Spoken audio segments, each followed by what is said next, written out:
So what happens when you go to get fuel and your car doesn't work? And you can't. And you're sort of stuck. Well, we're going to talk a little bit about that because that actually happened to some folks we know last night. And we'll talk about that right after this.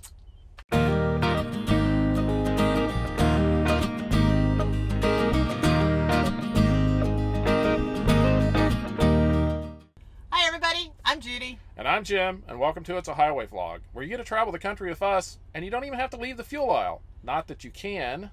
And so while you're sitting there trying to figure out what to do, don't forget to like, subscribe to our channel, hit the subscribe button wherever it's at, and don't forget to ring the notification bell. Ring. Yeah, so you don't miss anything. Hey, good afternoon from wet, rainy, and cold Indiana.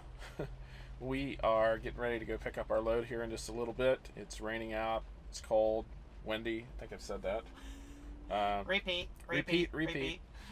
So we're going to pick up here and go back to Ohio and unload there in the morning, and then we'll take off and go get our reefer unit repaired. Unless something pops up in between. We haven't seen anything though. Right. We're trying to hopefully get another little small load, but you know, whatever. Just one of those weeks where I think we're just going to have to chalk it up to... Yep. Start over from scratch. Yeah, next week, new week. So, but we'll see what happens from there. One thing happened last night, we got to looking on Facebook last evening, and then that continued into this morning, and some of the news. We have, for when we go to buy fuel, we have what's called an EFS card. And EFS is a processing company that basically, when we get dispatched on a load, FedEx loads some money onto that card, and then we use that card to take and buy our fuel with. And we get a discount through that card to buy fuel. So we go to wherever we're going to, usually TA or Petro. We slide the little card in, pull it out, take in and put our points card, our rewards card in after it, and then that's what we do. And we fill out a couple of numbers and we get fuel.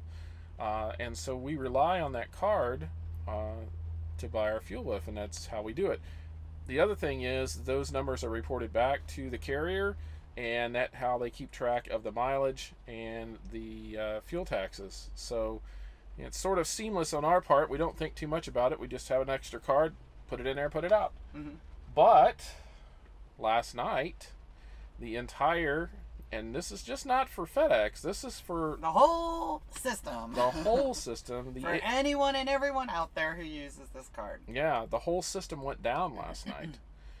Somewhere around 8:30 Eastern time, it just went kaplooey and broke. And so not only could you not get fuel at the pumps, but they were also having problems. Like I said, it's an automated process now. Loading the cards. Yeah, when we pick up a load, like this afternoon, when we pick up our load, once we go through our departure and we're ready to go, they'll actually load money onto that fuel card. And so that wasn't happening. And if you needed to withdraw money out of that card into your bank account, that wasn't happening.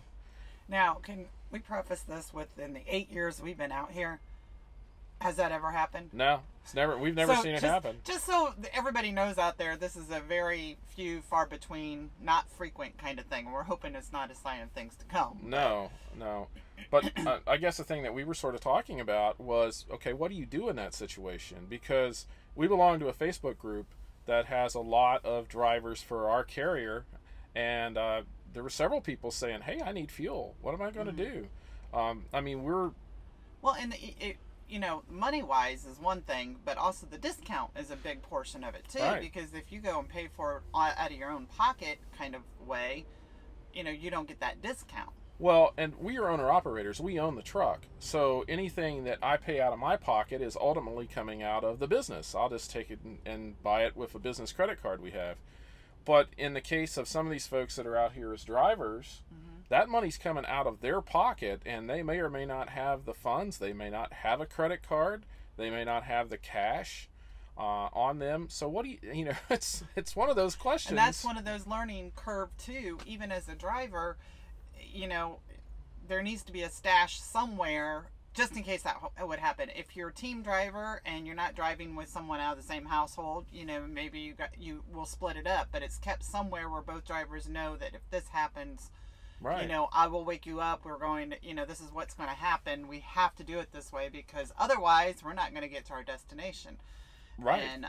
And then that causes all kinds of other problems if you can't get fuel. Well, and I'm just thinking about the process of trying to get that money back. Let's just say that you're a driver and you don't have a credit card. I know there's some owners who will give their drivers an actual company credit card for those reasons, for repairs and expenses.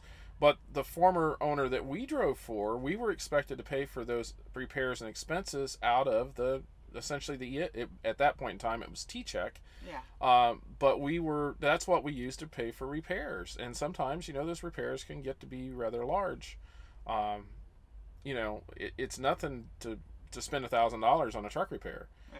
And so those folks yesterday that got caught in that bind, if they were using the EFS card in order to do that, then that's a big inconvenience. And from what I understand, it was about 12 hours. It's back up and working now. Yeah. But nowadays, I think the more people that we have, out doing things and on the internet and everything like that, there's more of a chance of things kind of falling apart and normally not for a very long period of time, but that was a very inconvenient time, even though it was in the middle of the night. But as team drivers, we're driving 24/7, and even some solo drivers drive at night too, and it's not convenient at all. No. To try to figure out, okay, at that point in time. The other thing is, if you do drive for an owner, calling the owner and saying, hey, this happened, did you realize this? And messages didn't come to us until much after the fact, once FedEx found out about it.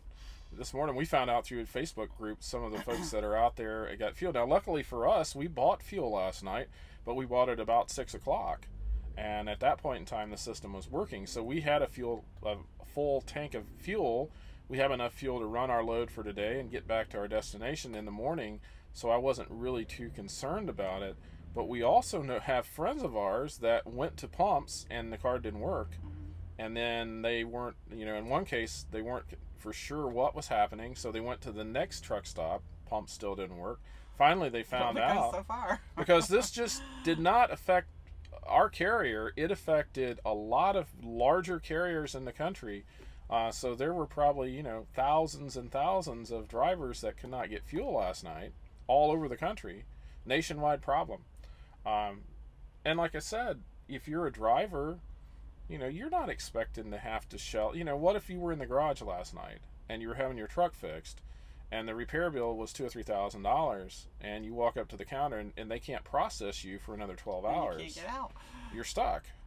So I'm going to assume, I don't know of anybody that's had any major issue like that, but the odds are somewhere in the country that affected someone in a load being delivered, a truck being repaired on time, the inability to buy fuel in the case that some of the drivers don't carry enough money to, $300 or $400 to fill up a truck. And I guess this just shows you, with your owner or with the other drivers, have a plan. If something like this happens, which hopefully it has happened, so it won't happen for a long time. Yeah, you should be good for another 8 years. So, but that's even the same thing with. We've walked into Walmart and our debit card doesn't work. Right. And because they think, hey, you were just over here in Maryland, and now all of a sudden you're in California. What's going on? You know, and they shut us off. That gets to be a process, and those are the things that talk to the banks, talk to your owner, and say, hey, if this happens, what is our process? What should I do? Is there a backup plan? If I pay for this out of my own pocket, how is that going to work? Right. And even with your carrier, if you are an owner operator, how does that happen? I got messed up with a discount. Right. I'm sure they're not really going to care, but they will probably. But this discounts can add up on, you're buying 100 gallons of fuel, and it's not going to make or break anybody, obviously, but it is money. Some people might. That's true. It is money out of your pocket, and without the discount, you're maybe paying, I don't know what fuel is right now. I don't really pay too much attention to it, honestly. Because usually the stuff on the boards are not our discounts, so we don't see. pay attention. So anyway, but if you go and, if it's $3.50 a gallon, that's $350, and you know, who carries that kind of cash these days? And maybe you're unwilling to take it out of your can. The driver may be short. You know, you don't know. Yeah, and in that case, in some instances, the driver and the owner may just say, you park it, and we'll wait until the card works, and then you go on. And that has to be okay with the carrier also. I'm sure that happened a lot last night. So we just thought we would talk a little bit about that. Like I said, this is, and honestly, this did not affect us yet. We don't know what's going to happen. We don't need fuel right now. We haven't used it yet. But it could very well. It's affected friends of ours, and so that drive. So we just thought we'd throw that out there, and you can comment below on your thoughts and what you might do or a solution you might have. Just a ray of sunshine, aren't we? It is a rainy day. Yeah, we need some sunshine. But anyway, we thought we would talk about that just a little bit, and so we did.